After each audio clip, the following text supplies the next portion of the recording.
I think we might go ahead and get started. I'm Leanne West. I'm Chief Engineer of Pediatric Technology at Georgia Tech, and this is our Tech Talk that we do 3 or 4 times a year, where we have someone at Georgia Tech tell about their research.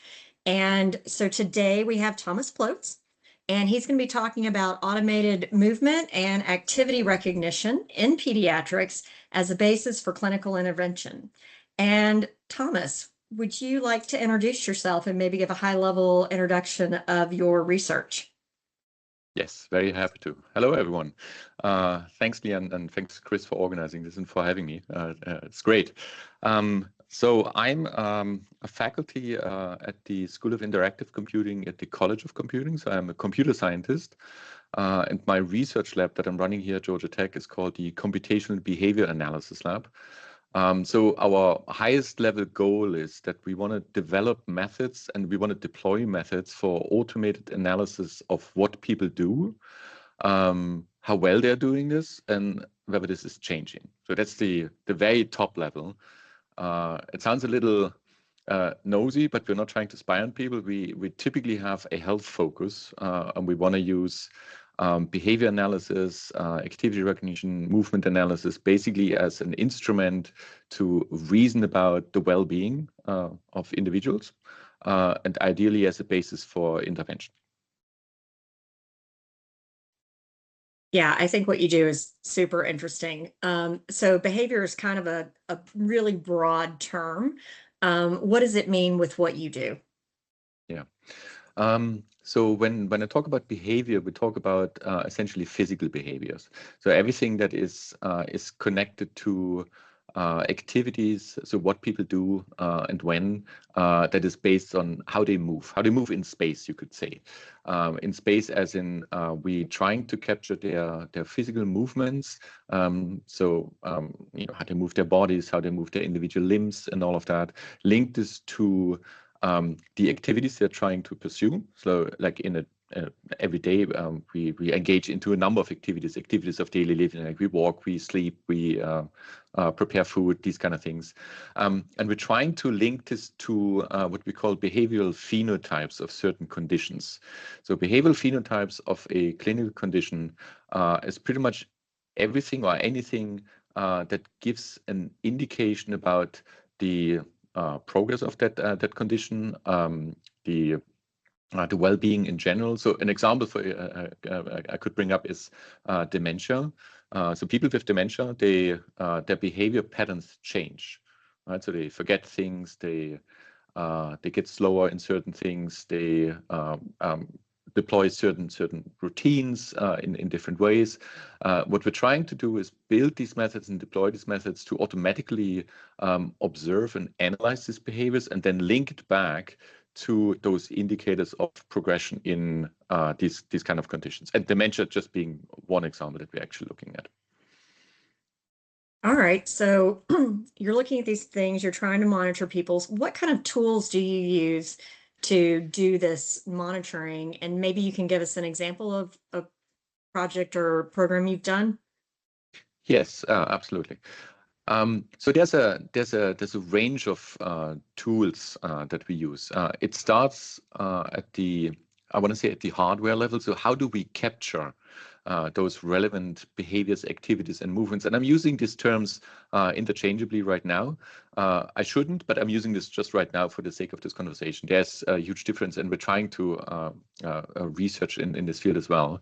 But we're using primarily sensors that capture movements and activities and behaviors in there. There's a whole range of sensors that we could use. Our ambition is to perform this behavior analysis, not typically in clinical scenarios. We're trying to do this behavior analysis for health assessments where behaviors happen.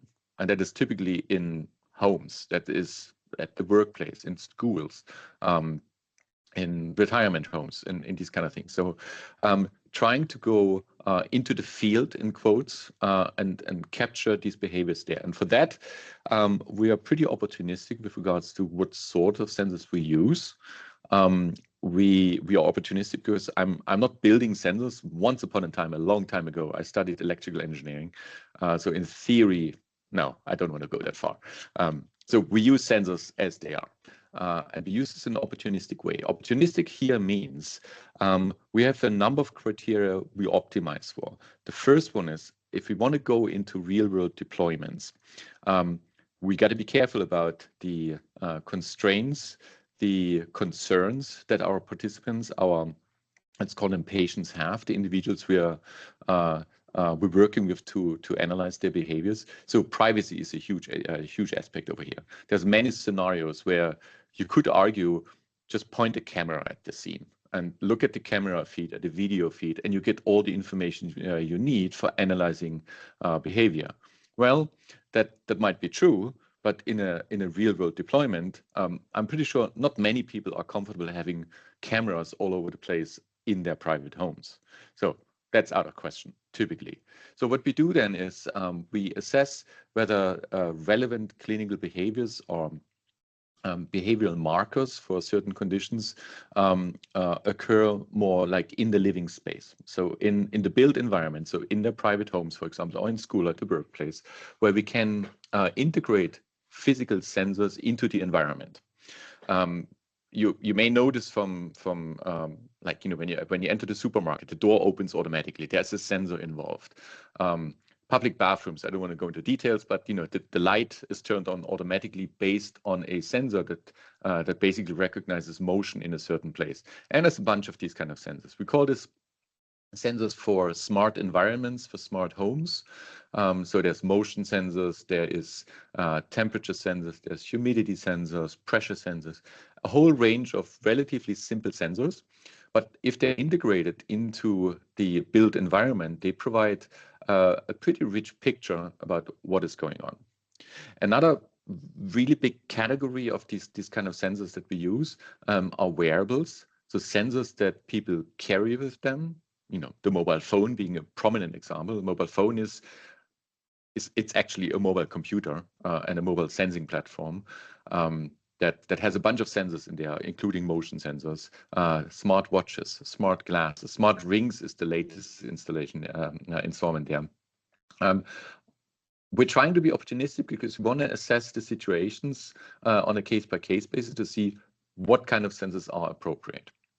Once we have those, then the deployment basically means that we install these kind of sensors, or we give our participants those kind of sensors, and then we record this data. So that's basically where my work typically starts, or the work of my lab. We have to analyze all the data that's coming out of these kind of sensors. And that's typically sensors that are what we call time series. So there's sensor readings happening many times in a certain, like per second, like a microphone or like an accelerometer, like a motion sensor, and that's a whole wild mess of data, and that's basically where my students I really feel comfortable, because that's when we start thinking about and developing methods to analyze this data. My original training from once upon a time was signal processing and pattern recognition. And over the years, the names have changed into machine learning, deep learning. AI is the latest, but it's basically all the same thing, right? So we're trying to build clever models, or we're trying to be clever in building models that analyze all the sensor data in an automated way and tell us then afterwards automatically, so when certain activities of interest happened, how these changed, ideally why those happened. That's a bit of a stretch, but that's basically where we are. That has a lot to do with data science and machine learning, as I was mentioning, and we specifically focus on those scenarios where it's challenging to get hold of data. So like the current AI boom, shall we say, is basically fueled by the abundance of data that's available. Unfortunately, we are not in the same situation, because we're not dealing with internet data. We're dealing with actual patients' data, and they're typically scarce. And that's why we innovate, and that's basically our angle on this, on the method development that specifically target these scenarios, these real-world scenarios, where there isn't an awful lot of data available. That was a long-winded answer, but that's basically the tools that we do. Yeah. No, I think it's really interesting because there are so many different types of sensors, whether they're on you or in the environment, and the amount of data that comes off of things. If it's 24 hours a day, taking data every second, every minute, every hour, that's a lot of data to look through for sure.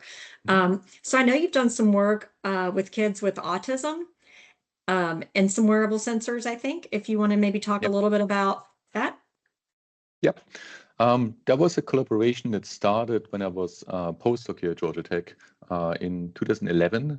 It was an ongoing project already by some faculty and research scientists here at Georgia Tech with the Marcus Autism Center here in Atlanta. Marcus Autism Center is a very interesting place. What the Marcus Autism Center focuses on is working with individuals on the spectrum and the families to develop strategies on how to cope with certain situations, how to cope with autism, like in everyday life, like in schools, at home, etc. And what the clinicians or the therapists at Marcus Autism Center need is an objective assessment of behavioral markers of the individuals on the spectrum.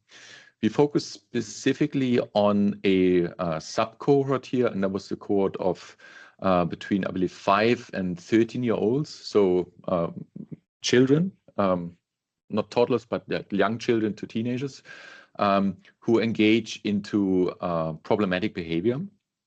And as part of their phenotype of their autism.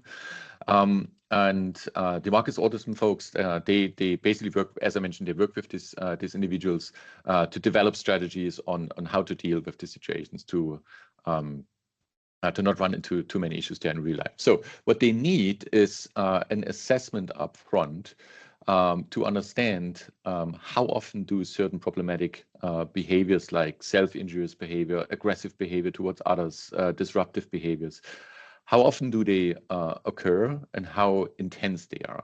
Ideally linked to what triggers them, and that basically closes the loop to the intervention there, to basically form a picture of what is happening in this individual's life and how can this individual be supported.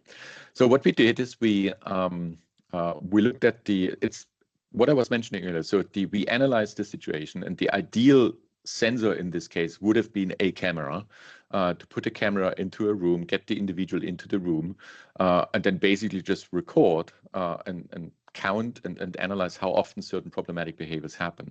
Now, of course, those individuals have a life. They go to school, they have sports, and they live at home and all of that. So a camera is not the answer here. Wearables were an answer. We explored it. So that was one direction we went. The individuals wore the equivalent of a smartwatch. It is not as clunky as a smartwatch. It was a bespoke device that primarily focused on capturing acceleration data, so movement data. And then we built a pipeline, an analysis pipeline that essentially discovers or recognizes automatically when certain instances of problematic behavior happened, and then also classifies what sort of problematic behaviors these were. As I mentioned before, there are like these 3 main categories that are broken down into furthermore subcategories as our clinician collaborators have defined all of that. So, and we did this at the Marcus Autism Center and also reached out into schools and into private homes, and the wearables were the method of choice there. Yeah, I think that's really interesting. And I think it's so important to understand the triggers, because then if you can help avoid those triggers, then maybe you can make things better for the kid themselves and the families and the other adults around them. And so I would imagine too that triggers in autism, there's probably triggers in dementia or other types of conditions, but maybe they're different. Are there different ways that you've looked at this in your research? Dementia is a good segue here. We are currently engaged in a relatively large project. It's one of those NSF AI centers where we look into mild cognitive impairments and the population around these from different angles. And the main objective is to provide situated support to those individuals. And our analysis approach here again is looking at behaviors, looking at longitudinal behaviors of these individuals. So mild, pardon me, mild and cognitive impairments is essentially cognitive decline beyond healthy aging, but not as drastic as dementia. So it's somewhere in between. And there's a lot of literature on this that gives hope that if mild cognitive impairments are actually detected and recognized early enough, then the cognitive decline that comes with it can at least be plateaued through intervention, through cognitive empowerments. Emory has a wonderful program called Cognitive Empowerment Program, where these individuals are engaged into social activities, into, well, cognitive activities, right? So it helps reading books and these kind of things. Very lovely program and very sophisticated program that includes not only the individuals with MCI, but their partners, their families, and all of that. So what we're trying to do is, by looking at these behaviors in a longitudinal way, to automatically spot whether there are certain changes in there. And these changes are not drastic, right? So if you break a leg, your behavior will change, right? So all of a sudden, you will move very differently, if at all. Like if you have mild cognitive impairment, your behavior will change in a much more gradual way, much more subtle, and over much longer periods of time, which is harder to spot, right? Especially if let's say a loved one of yours whom you don't see that often, like children. Sorry, the other way around. Children don't see their parents all that often. So if the next visit you have in half a year, they realize something is off with mom. That wasn't the same like 6 months ago. That might have been already too late for this kind of intervention. So that's basically the background here. And the idea is that we deploy these kind of sensing solutions that I was talking about, and build analysis methods that hopefully automatically keep track of these subtle changes to these behaviors. And I want to credit Beth Minot, who is one of the co-PIs on this grant. She came up with the research question that we're basically tackling here many years ago, before this AI caring, this AI center. And the question that we're asking is not so much when did mom have breakfast and how long did it take her to tie her shoelace and whatnot. The question we're asking is, how was mom's day? And how is this different from mom's day 2 weeks ago or a month ago? So, and that encompasses a lot of really interesting aspects in here that include and is based on the technical approach to this automated behavior analysis, as I was talking about earlier. So what we're doing here is basically deploying all this expertise and experience we have in developing the right sensing solution, deploying this into their homes. We have a collaboration here with Wesley Woods Towers, which is a senior living facility, also just right by the CDC in Atlanta. So what kind of sensing solutions do make sense for certain scenarios? What are the behaviors that we should be looking into? So is the person an early riser or not? So that changes the aspects in there. We're building these personalized models that hopefully over time can tell us how mom's day actually was, and is it changing? And that's on the not on the dementia front, but on the MCI front. Dementia, we had previous installations in my previous institute, where we had a kitchen instrumented with sensors, and we focused specifically on kitchen tasks that people with dementia have today. Mainly we gotta eat. In this case, it was preparing a cup of tea, which is a surprisingly complex task. And we built a system that basically kept track of how well these individuals with dementia were able to cope with this whole sequence of activities that are necessary to prepare a cup of tea. And then we also did some intervention based on when we discovered that they were stuck in a certain task, and then we prompted them in an appropriate way to basically get them back on track for the task they were undertaking. Yeah, and I think this is so interesting, and you touched on this earlier, but to do all of that and to understand how mom's day is, you probably do want cameras in the home and other sensors in the home picking up the things that are happening every day.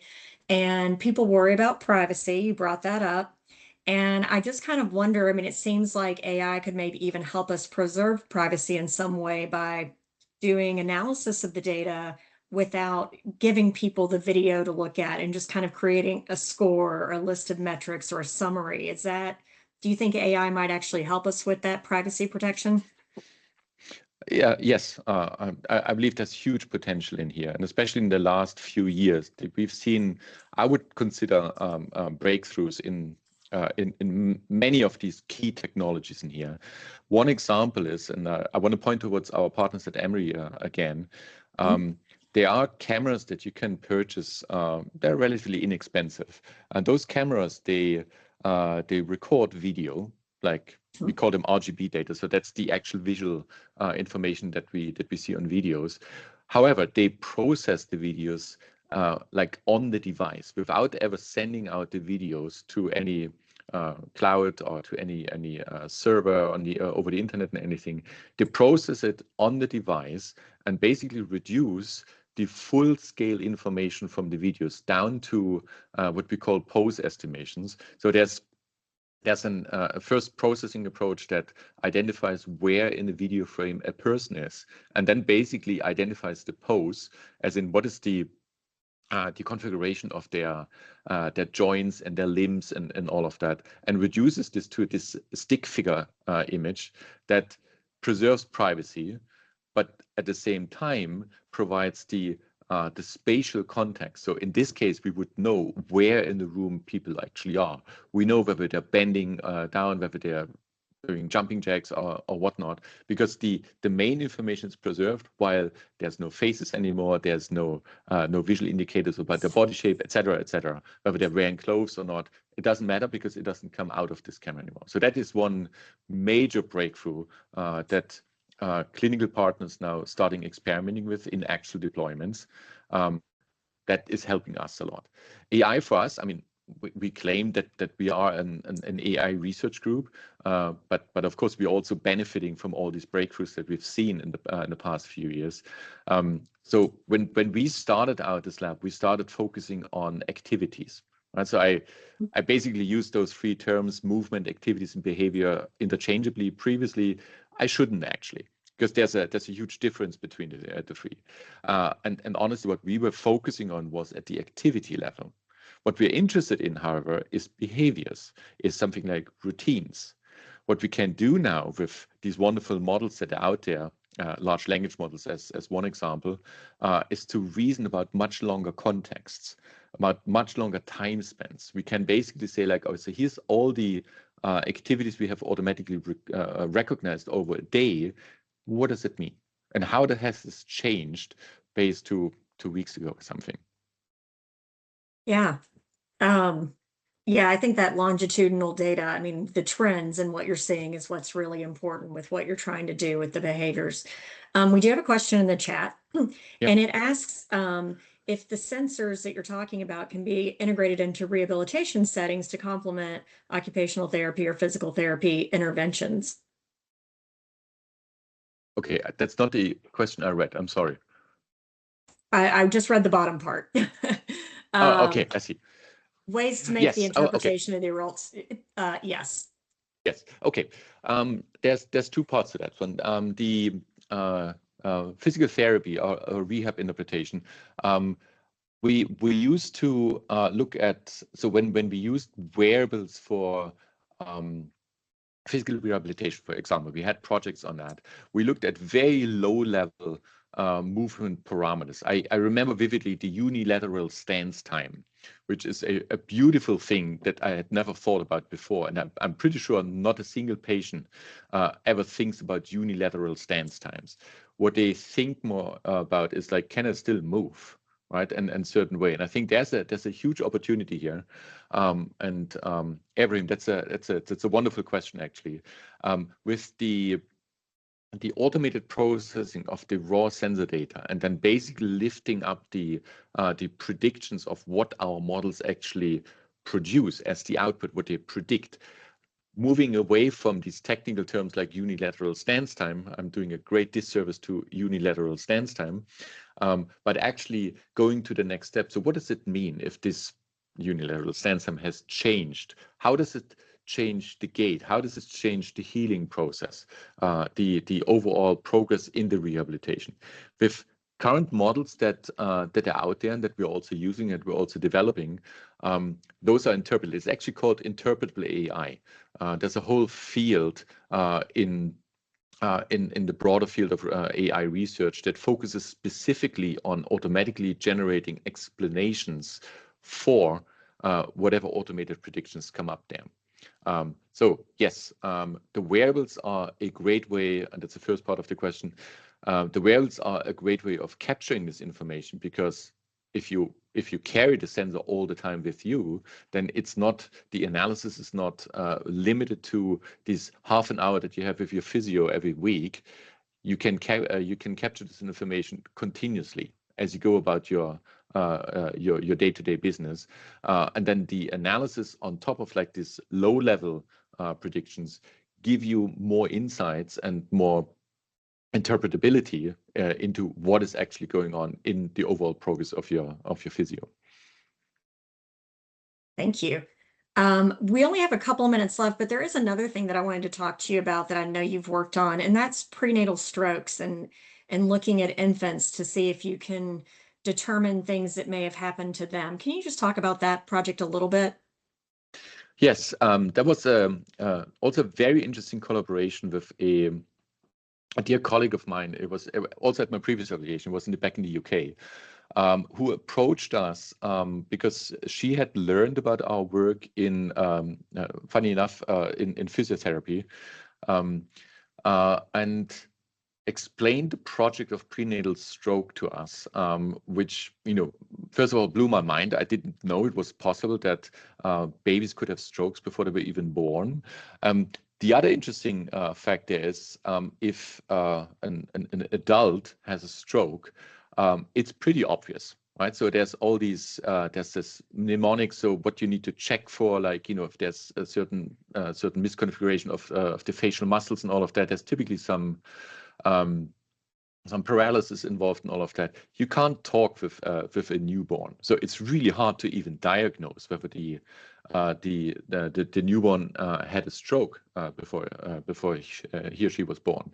So we looked into that, and she educated us like very deeply about the whole behavioral phenotype. So going back to the beginning of this conversation of what are the indicators for prenatal strokes, and it showed us videos of healthy infants who go about their crying and their limb movements and all of that. It reminded me on when my son was born, and I saw him when he first experienced the Earth's gravity, which of course in the womb he didn't experience, and then he came out and it's like, oh, and it was this moment when he realized and the movements of his limbs was very moving to see. So there is a lot of what I would call entropy in the movement. So there's a lot of uncoordinated movements in this in infants. Infants who had a prenatal stroke, they show a very different pattern of their limb movements. It's much more synchronized, you could say, and it's cramps. Right. So they what we saw is that like both arms, they move at the same time in the same direction, much more often than what you would expect in a healthy infant. And Anna Basu from Newcastle University back then, she educated and all of that. And then we embarked on that and basically thought about, okay, so how would we be able to capture the relevant movement information here? Put a wearable like this on an infant? No, it's not going to happen. They are tiny, and these commercial devices, they're way too big for that. So we basically opted for a combination of bespoke wearables that we can attach and integrate into the clothing of the infant. We also went for a camera solution. Was some technical aspects in there that kind of like preserve the privacy a bit more. We don't have the time for going into that, but the idea was to put this into the baby monitor, that you can have like a continuous observation, continuous signal about the movements of this individual, and then do our automated analysis. We developed a bespoke machine learning model for that quantified the equivalent of entropy in the movement. So how uncoordinated or how coordinated are the limb movements in there?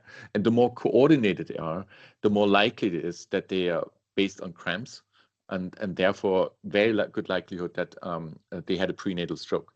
We ran a study with some trained nurses, and our automated method got at the same level of accuracy as the trained nurses.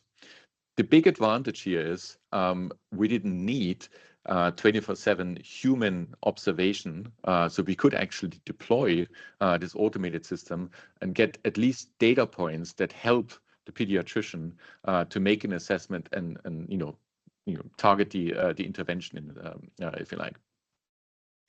Yeah, I think that's so interesting, and I think that's a really great last point, is to think about, you don't have to have somebody watching 24 hours if you can set up these types of solutions. And that also helps in other areas that are maybe even more low resource, other countries or in rural areas where specialists may not be, to be able to look at your infant and tell these things. So we are out of time, but I want to thank you for coming today and talking to us about what you do. I think it's really, really interesting and very timely in a lot of aspects of what people are interested in movement analysis and AI and privacy and those types of things. So thanks everyone for coming today. Thank you, Thomas, for speaking, and we'll catch you next time. Thank you.